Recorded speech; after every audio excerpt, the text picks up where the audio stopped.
Welcome to my Commodore 64 Games Memories. This is where I look at old games and some of the technical details behind them. Let's get into it. Today we have Barbarian, the Ultimate Warrior, released in 1987 by Palace Software.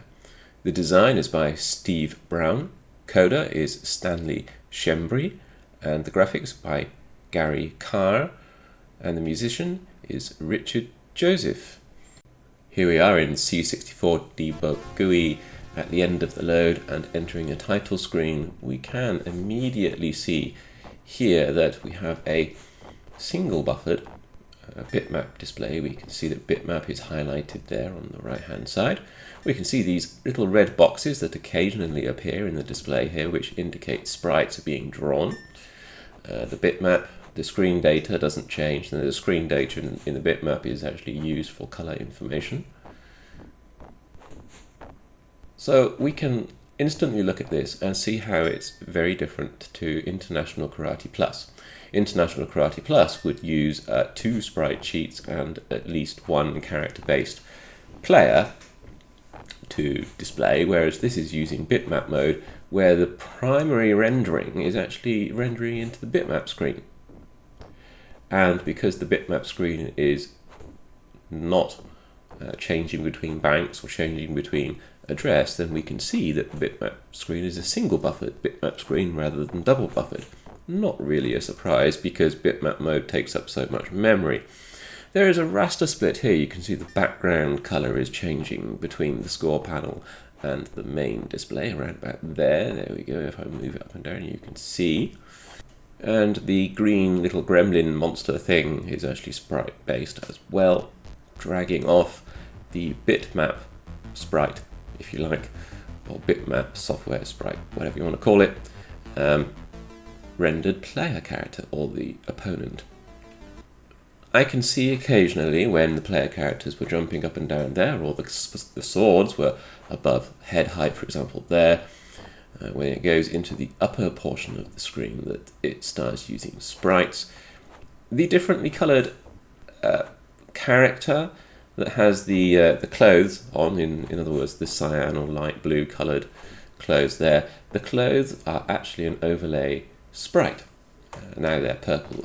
You see I'm changing the colours here in the C64 debug GUI, and you can see when I change the colours in the sprite that the colours in the debug display for that sprite actually reflect those changes, so we can definitely see that the clothes that player character are using overlay sprites.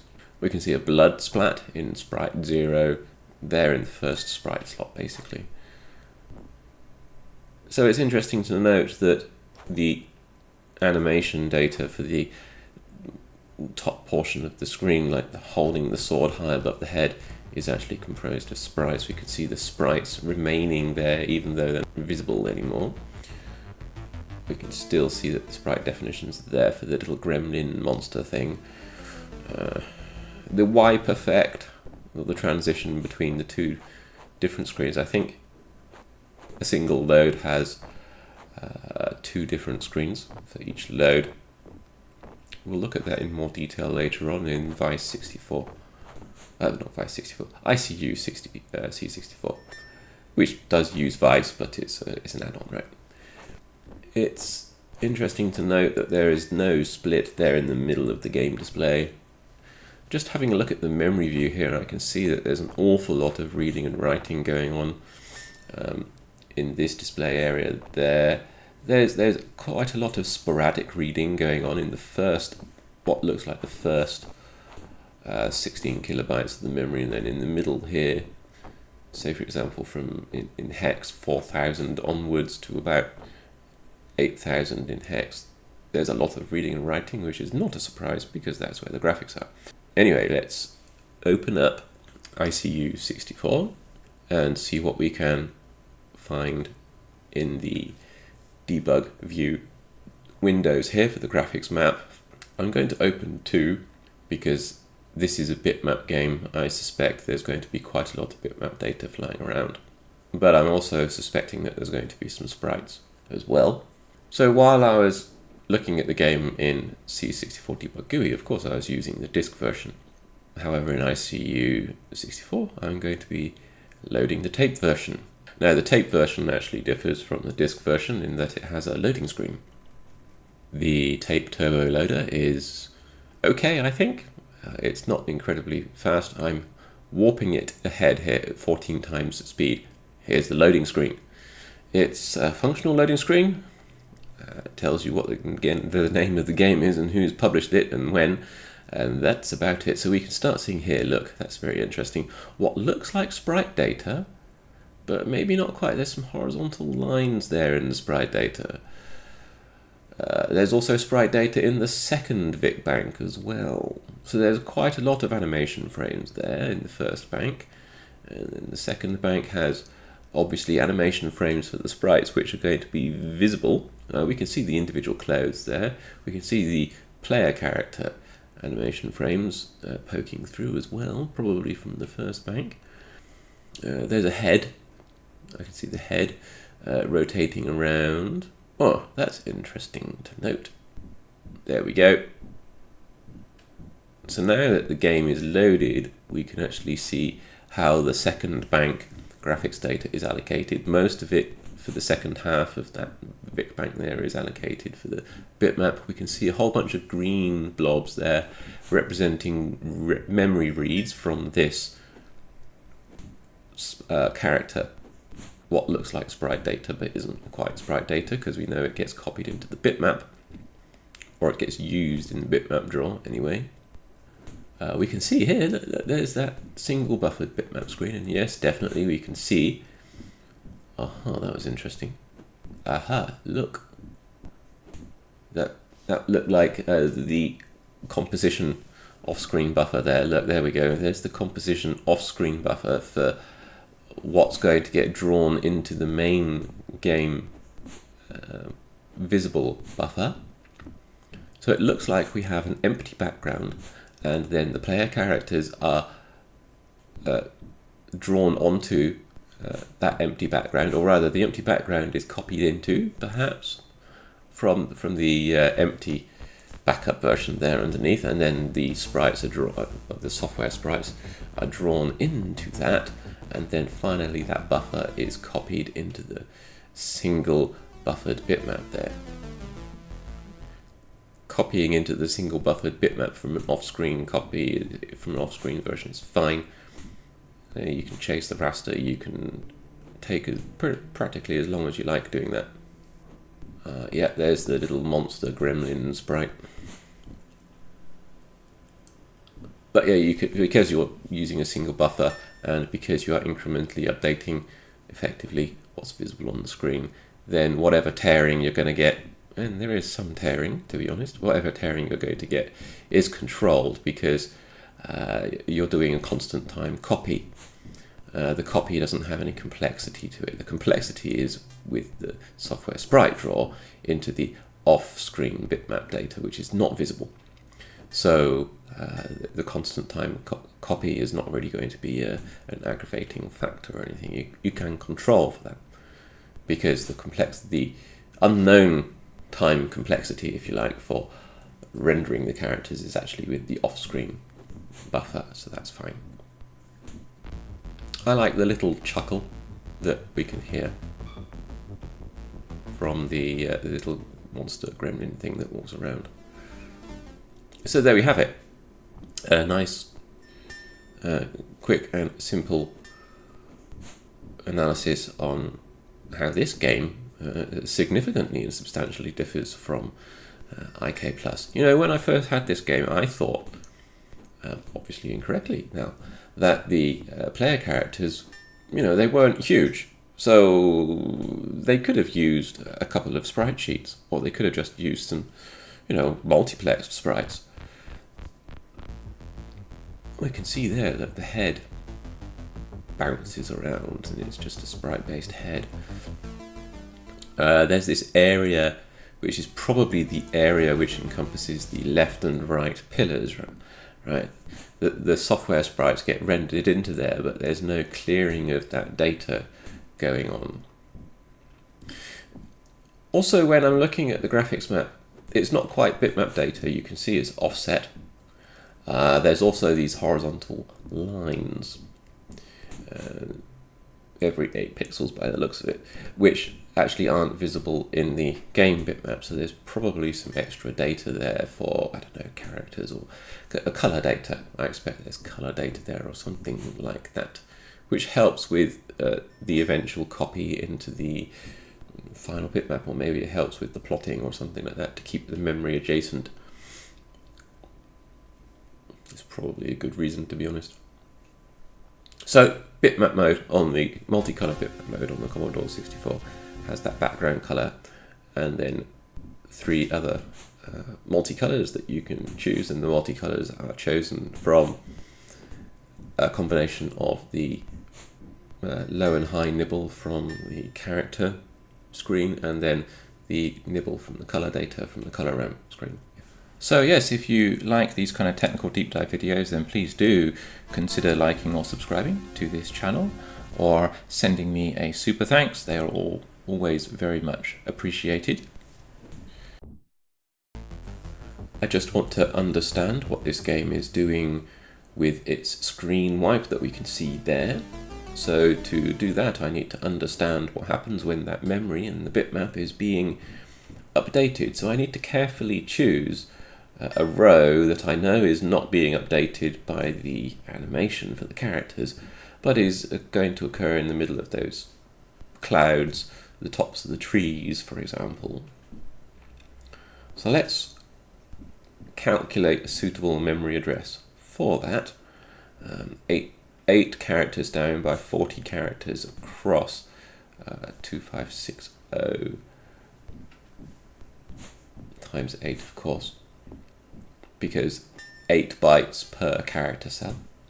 So 2560 in decimal is A00 in hex, and we know that it's the second bitmap screen in the second VIC bank, so this is going to be that address, so 6000 plus the A00 is going to be that. So if we fill that, we can see that it fills this line in the debug graphics map, and we can see when we move out of the machine code monitor there that we've got this nice brown line, which is good because it indicates that that brown is the background color. That's okay because we filled that memory with 0, so that should be the background color, right? So we know that we're in the right area, so let's have a look for what stores into that memory range. Let's look to see that in the game there isn't. There we go. Quitting back out. It seems to be clearing the screen. If I have a look at the debug graphics map there. Oh, okay. Well, it's copying what was there to somewhere safe and then clearing it with that load A with 0 look. Okay, and then it restores. It doesn't restore the columns. Okay, because I can see that there's still those blank lines there, but that line there is now going to get copied into from somewhere else. So the columns don't get restored. Okay, the columns left and right where the snakes are wrapped around, right? So we should be looking for, if we want to really just narrow down what is writing the background data, then we need to put a watch point on a different memory address, which is slightly to the right hand side of where we were looking before. Oh yeah, apologies for my voice, I'm just recovering from the lurgy and I'm a little bit congested, but not too bad. So let's zoom ahead now, trying to trigger a background draw refresh. You can see here the column for the snake still hasn't been restored, which is quite funny. Just testing that the memory range is going to result in an expected cleared character cell there on the graphics bitmap debug window. Whoops, I got it wrong, didn't I? That's significantly wrong. That's in the middle of the column for the other snake. I've got my memory address wrong. Oh yeah, I accidentally used the end address of the last cleared memory block range rather than from the start of it. There we go. So if I do from the start of it, it should be this character cell here. There we go. It all turned black. That's where the mouse pointer is. So yeah, we'll just look for a watch store just on that memory location there.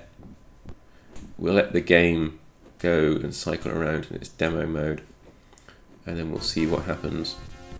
I'm warping ahead because ICU64 has a really fast warp. It's really useful. Right, there we go. Okay, so it's hit the watch point, and we can see now that it has transitioned, or it's transitioning from the previous background to the trees. There we are. So that watch point triggered when it was in the middle of a transition. And look, the cleared line has come back again. Huh. So the game is actually not doing decompression of the background. Now, if I was making this game, I would have the compressed backgrounds stored in memory and then decompress, because that would probably let me have more background data, more variation. Might have had enough memory for 3 or 4, but okay. This looks like it's actually copying what was there modified previously and then stuffing it away in memory safely and then restoring the other one. Look, you can see that there's that single character that I've erased there in the top left hand corner of the just above the mountains there. Okay, so where is that being stored? Let's see if we can find out. Let's have a look at the code. It's this code again. Look, it's doing a load and store, and then a load, and then a load with 0, and then a store into the same destination memory address. That looks 77 is going to be the indirected memory address for the bitmap data that's visible on the screen. 75 is the destination for that bitmap data, which is off screen somewhere. We can just interrogate the memory addresses in 0 page for those indirected addressing modes. 2 pairs of bytes, low and high, for each of the memory addresses. The first one is 75 and 5F and A6, right, which is at 7576 in 0 page. So that means A6 5F, so A600 I expect onwards is the off-screen backup for that screen. It must be flipping it over. That's so funny.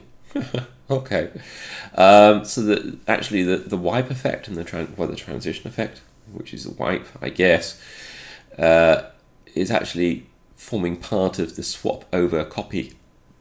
I'm guessing that might be a backup. There we go. Oh, okay. Well, it's there, and okay. I'm guessing it might be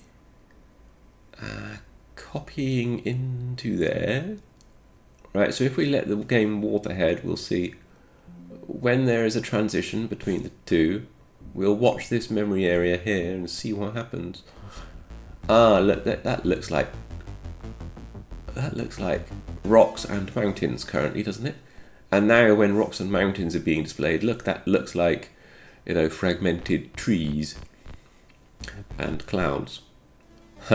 Yeah, so that's why it's preserved the cleared line. It is that the game is actually swapping this data way high up in memory. Oh, that's so funny.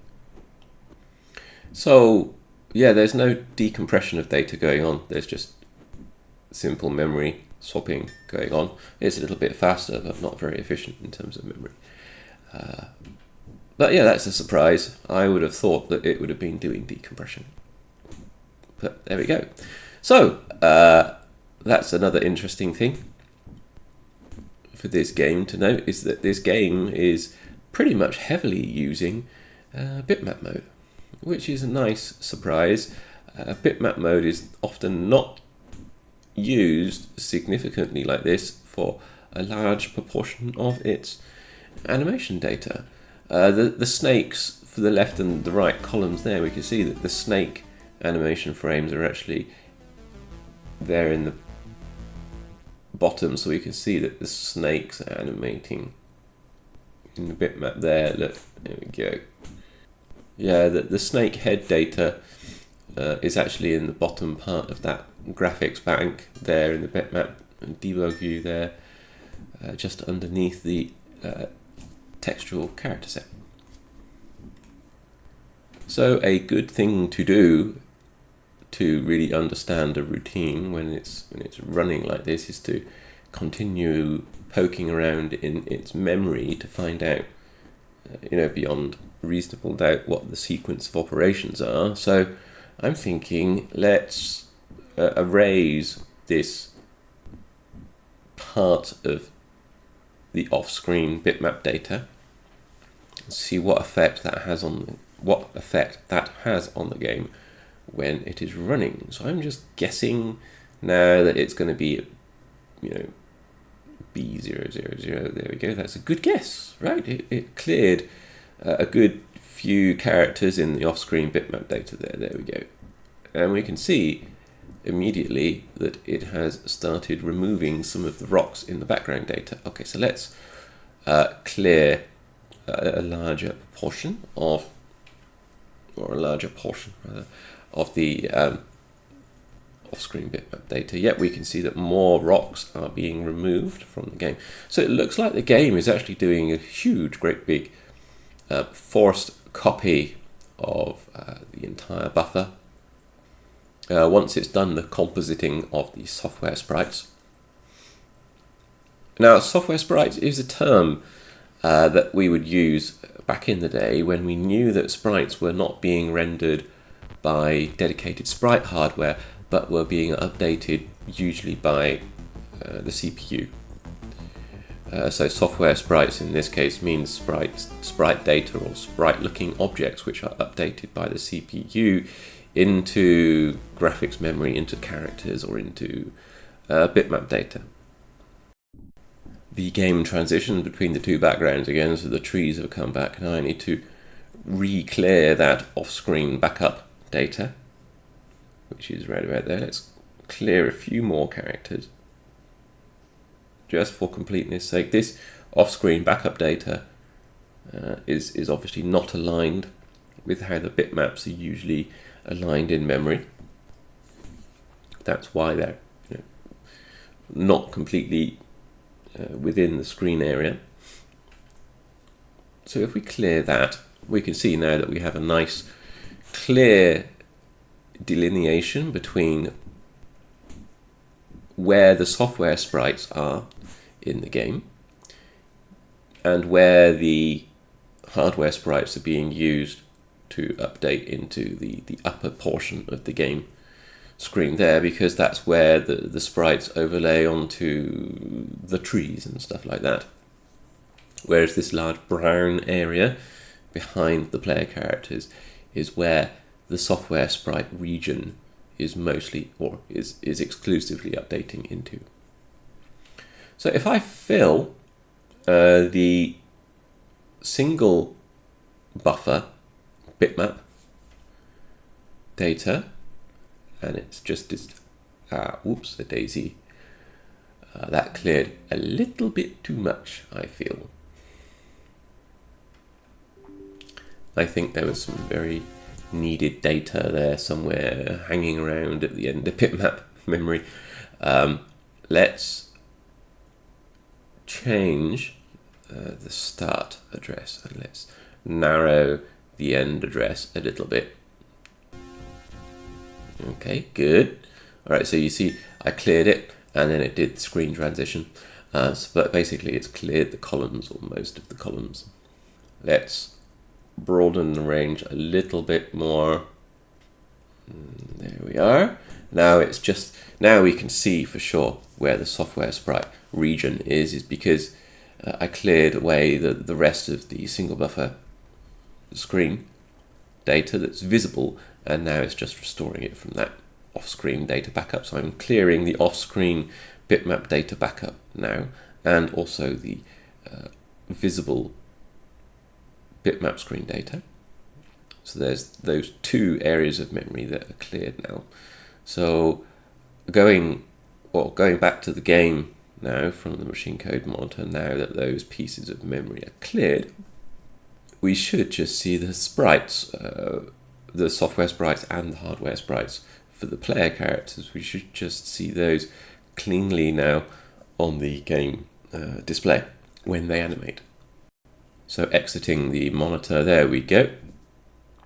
We now have some nice clean sprites against a nice clean brown background in this case, that I can use to extract some nice little screenshots and then use those for the start of the video.